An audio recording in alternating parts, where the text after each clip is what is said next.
Hello बच्चों। इस सवाल में बोला है a glass container is filled with 500 gram of water and 1 kg of mercury when 21200 calorie of heat is given to it 3.52 grams of water overflows.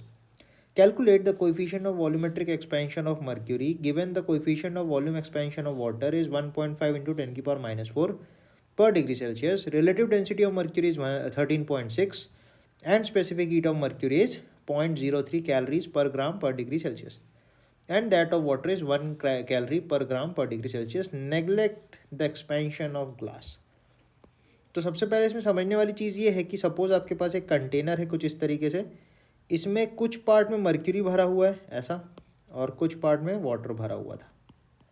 ठीक है, अब अगर अपन समझे कि ऊपर वाले पार्ट में कुछ वाटर है W और नीचे मर्क्यूरी है M। ठीक है, तो सबसे पहले इनिशियल वॉल्यूम ऑफ वाटर अगर निकालना है तो अपन को पता है density is mass upon volume, तो वॉल्यूम हो जाएगा मास अपॉन डेंसिटी, राइट।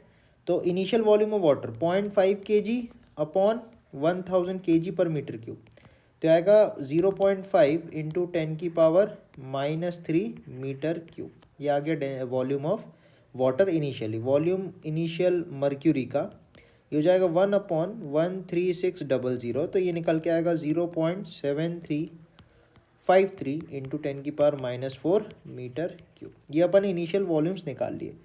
अब उसने बोला है कि जब टेम्परेचर बढ़ा तो 3.52 ग्राम्स ऑफ वाटर जो है वो ओवरफ्लो कर गया, राइट। तो सबसे पहले कितना हीट दिया, 21200 हीट दिया, तो अपन लिखेंगे mass of water specific heat of water into delta T plus mass of mercury specific heat of mercury into delta T.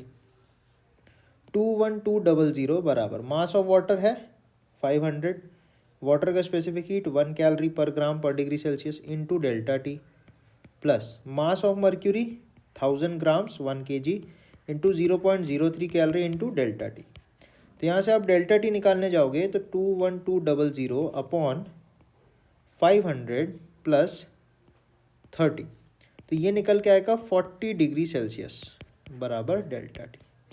तो कितना टेम्परेचर में चेंज हुआ वो आपको एग्जैक्टली यहाँ से निकल जाएगा। अब एक्चुअली हो क्या रहा है, जब एक्सपेंशन होगा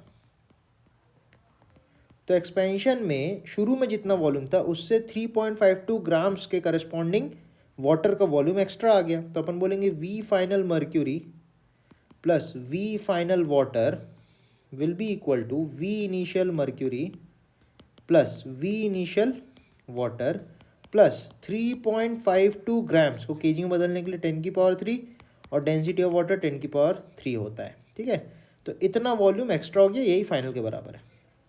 तो फाइनल केस में अपन लिखेंगे वी इनिशियल मर्क्यूरी का into 1 plus gamma mercury delta T plus V initial water into 1 plus gamma water delta T बराबर V initial mercury plus V initial water plus 3.52 into 10 की power -6।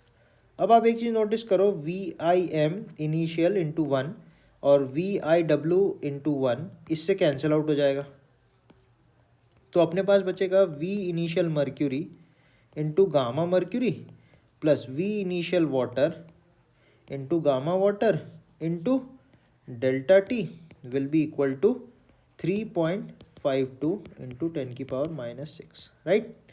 तो यहाँ से आप देख सकते हो वी इनिशियल मर्क्यूरी का अपन ने जो ऊपर निकाला था दिस वॉज 0.7353 इंटू 10 की पावर -4 इंटू गामा मर्क्यूरी जो अपन को पता लगाना है, वॉल्यूम ऑफ वाटर 0.5 इंटू 10 की पावर -3 मीटर क्यूब था इंटू गामा वाटर दिया था अपने को 1.5 इंटू 10 की पावर -7।